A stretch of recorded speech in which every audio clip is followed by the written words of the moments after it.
All right, so today we're going to build a GRE tunnel from router 1 to router 5.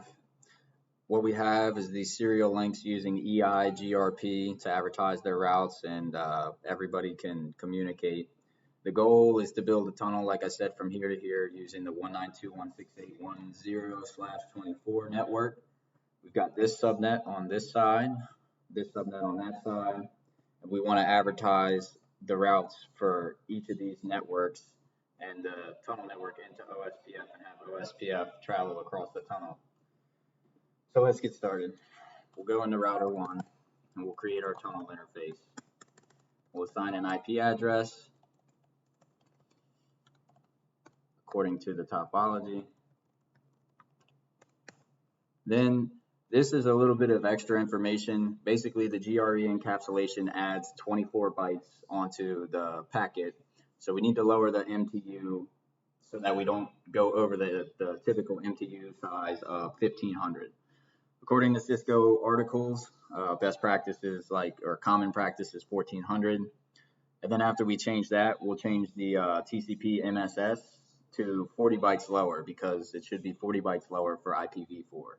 That's the best explanation I can offer at this point. If anybody wants to do their homework and go deep on that and explain the TCP part of it better, school me. So the command to do that is IP MTU 1400 and IP TCP adjust MSS 1360 because that's 40 lower than the MTU.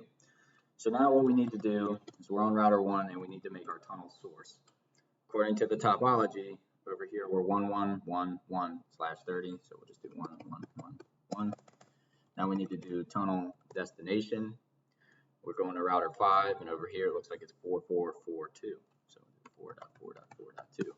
The important thing is a route must exist between the source and the destination already.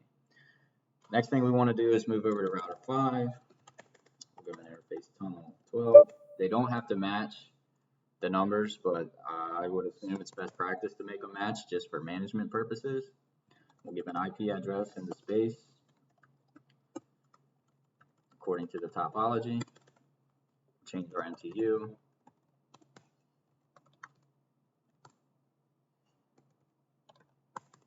We'll use tunnel. So what do you guys think the source would be here?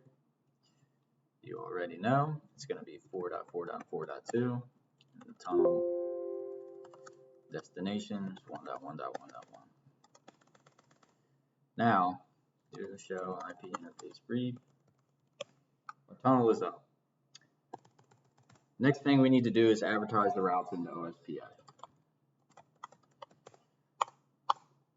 This subnet is 10.1.1.0. I'm already advertising that into OSPF. So we'll get out of interface mode, router, OSPF 12. Now we're going to advertise the tunnel network.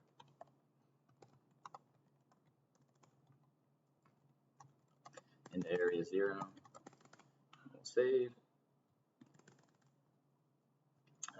Get out of that.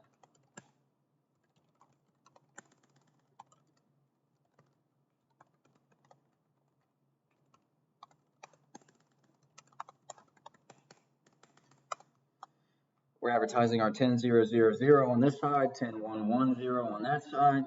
Tunnel network on both. Do show IP.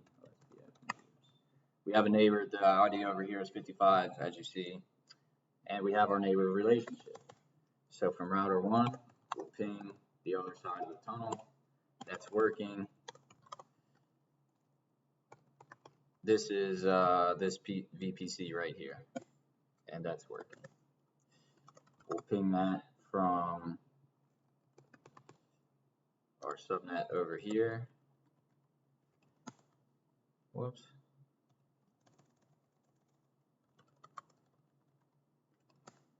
And it works. Something interesting to take a look at here is if we come into our VPC on this side,